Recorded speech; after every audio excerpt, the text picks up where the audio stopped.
মাননীয় প্রধানমন্ত্রী জনাব তারেক রহমান সাহেবের পক্ষ থেকে আমি আপনাদেরকে শুভেচ্ছা জানাই। আপনাদের সবাইকে ঈদ মোবারক।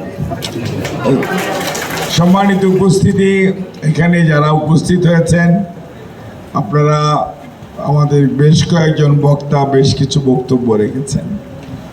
আমরা এটা সমস্যার সমাধানের সমস্যা এখন সব সমস্যা একসাথে মিটানো যাবে না, বাট সমস্যার সমাধানের জন্য আমাদের চেষ্টা করতে হবে।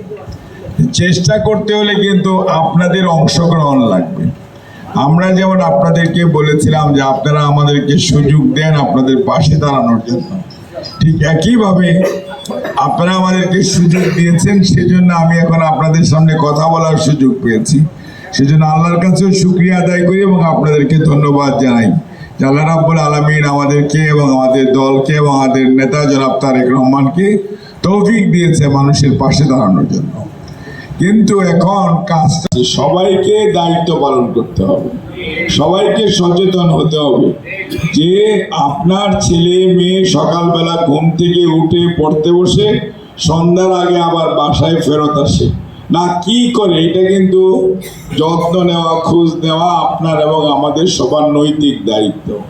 কিন্তু আমরা এগুলো যদি না করি তাহলে কে ওখানে কোথায় কি করছে এটা সবসময় থানার পুলিশের পক্ষে আর ইউনোর পক্ষে বা ম্যাজিস্ট্রেটের পক্ষে সম্ভব না। রাখতে হবে যে মাদক যদি নিয়ন্ত্রণ করতে হয় এবং মহিলাদের প্রতি বা নারী নির্যাতন যেটাকে বলেন বাংলা ভাষায়, এটাকে যদি আমরা প্রতিরোধ করতে চাই, এটাকে যদি আমরা শূন্যের কোঠায় নামাতে চাই, তাহলে কিন্তু আমাদেরকে মনে রাখতে হবে যে আমরা যারা এই হাকিমপুরের অধিবাসী উপজেলা এবং পৌরসভার নাগরিক, আমাদের একটা নাগরিক দায়িত্ব আছে যে আমরা কেউ কাউকে কোনো ধরনের ছোটও করব না, বড়ও করব না, এবং আমাদের সামনে কাউকে আমরা অন্যায় করতেও দিব না।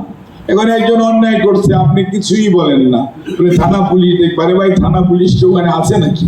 ওখানে আপনিই তো। কাজে এইটাকে বলে যে নাগরিকভাবে আপনারা যদি জনসচেতনতা না হয়, আপনারা যদি সচেতন না হয়, তাহলে কিন্তু পাড়া বলেন, গ্রাম বলেন, ইউনিয়ন বলেন, ভালো থাকতে পারবেন না। থানা পুলিশ যাবে তো অনেক পরে, ম্যাজিস্ট্রেট যাবে আরো পরে, বিচার হইতে হইতে কয়েক মাস চলে যাবে, তাদের লাভটা কি? কাজে আপনাকে মনে রাখতে হবে যে আপনি একজন নাগরিক হিসাবে খালি চান এটা দেন, কিন্তু আপনারও তো দিতে হবে। You are the citizen of the country, আপনি এই দেশের নাগরিক, আপনার দায়িত্ব আছে। দেশ সরকারের যেমন দায়িত্ব আছে আপনার পাশে দাঁড়ানো, আপনারও দায়িত্ব আছে সরকারের কর্মসূচিকে বাস্তবায়ন করার মধ্যে সহযোগিতা করা। কাজে মাদক নিয়ন্ত্রণ করতে হলে আপনাদের সবার অংশগ্রহণ লাগবে, আর আইন তার নিজস্ব গতিতে চলবে এবং আইন যাতে কোনো অবস্থাতেই কারো প্রতি কম, কারো প্রতি বেশি, আইনের চোখ অন্ধ চোখে যাকে যেখানে পাবে তাকে সেখানেই আইন অনুযায়ী ব্যবস্থা হবে।